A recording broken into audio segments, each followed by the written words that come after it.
Hi, so this is Mama Says. And Mama Says got a story to tell you.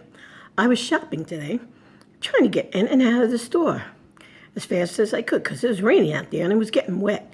But I digress, and this is what happened. My mama used to tell me, don't talk to strangers, don't listen to strangers, don't ever look strangers in the eye. And I, as an adult, don't listen. So I was going down the aisle, and Entenmann's was on sale. They were half price. You know Entenmann's, the chocolate donuts. I wasn't going to get them because I'm a diabetic, but they were on sale. So all of a sudden, this man in front of me, he looked around. He was an old man. I don't know, maybe 80s or whatever. He picks up 2 boxes of Entenmann's. He turns around to me, and he says, Entenmann's is on sale, half price. Make sure you stock up. I said, oh, thanks. And then he turns around to me. He goes, yes. He goes, I like coffee. I said, well, that's nice. And he goes, well, I like coffee, but guess how much I drink a year? So I'm trying to think. I'm thinking, well, maybe he's a heavy coffee drinker with those donuts. And I said, maybe you drink, I don't know how, maybe 50 canisters a year?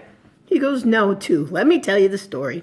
And he starts telling me about, he was in the war. He was 80 years old, and he was during the wartime. And everything was rationed. His mother used to buy 1 canister of coffee.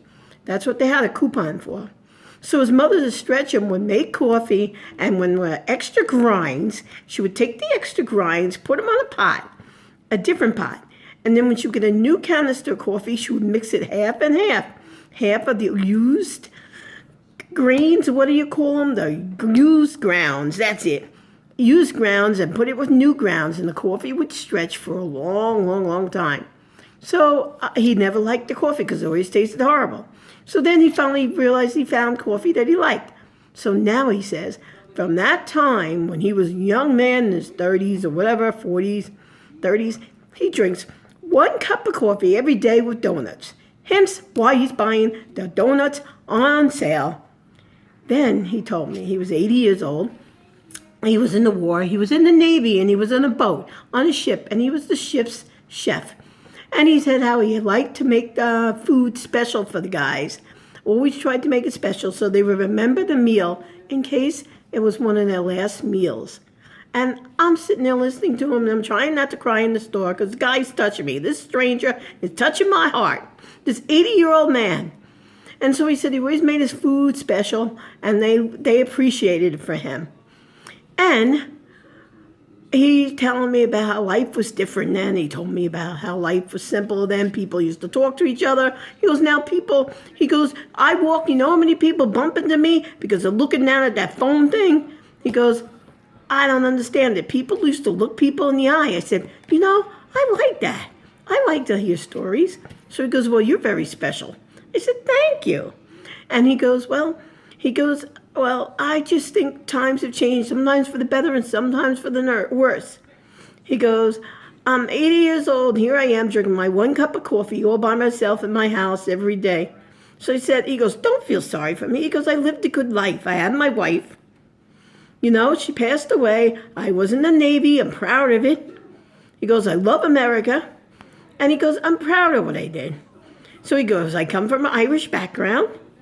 And he tells you all these Irish jokes. He goes, do you have any Irish in you? So I said, we all come from the same thing. I probably have Irish in me. He goes, yeah. He goes, I feel a kindred in you. So we had a little laugh. Now here it is, like 20, 30 minutes we're talking in the middle of the store. My half-filled shopping cart, I had to go home. But the guy wouldn't let me go. And he wanted to talk, and I let him talk. And it was really interesting conversation to find out about his life. And then he told me about this joke. The joke in the church, Roman Catholic Church, a man came in and he said to the priest, I need your help. And so the priest goes, well, what do you need? And he said, I need you to bury my dog in the yard. The dog's 25 years old, he died, and I want my dog buried in the graveyard behind the church. And so the priest said, I can't do that. You're going to have to go to a pet cemetery. We can't bury dogs back there. So he goes, then the man said, well, if I give you $5,000, does that change things? He goes, You can bury a dog, whatever it is, a cat, we'll name it differently. You could just bury it, we'll bury it, no problem, just bring it. And so he goes, and when the dog's buried, I want my dog, I want me to be buried. My dog, excuse me, Mama got it confused.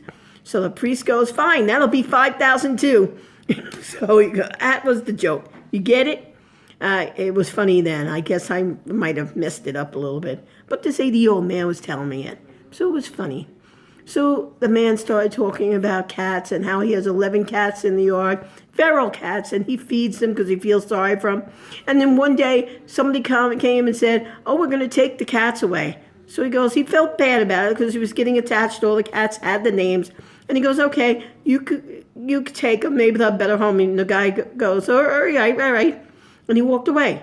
So he goes, next day he sees 11 cats outside. So he's wondering why, and they're walking around really funny. And he goes, you know what they did? They took them away so they couldn't have any more babies. And then they just returned them to me. So I'm still feeding them. But I wish he would have explained it because I was so upset that night my cats were going to be gone. But he's still feeding them and the cats are fixed. So everything's good. So he talks a little bit more. And then he goes, oh, your stuff's probably melting. I got to go. He goes, you sure you don't want to get those Entenmann's stuff? It's half price. I said, thank you. And then I went and got Entenmann's muffins in honor of this 80-year-old man.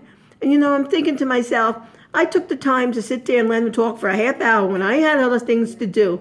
I'm going, Mama, this man, maybe this is the only conversation he's really going to have this day with anybody. And he's going to go home to an empty house, maybe, and just his cats. And then I said, he lived a long life. He lived a happy life. Maybe I made his day a little better. And, he made my day a little better listening to him and what he did and his life.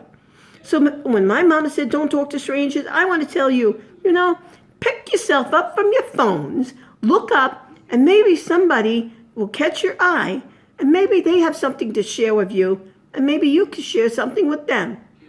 So sometimes it's okay to talk to strangers, So Mama's going to end it. Oh, thanks for listening to me. I'll talk to you soon. Mama loves you.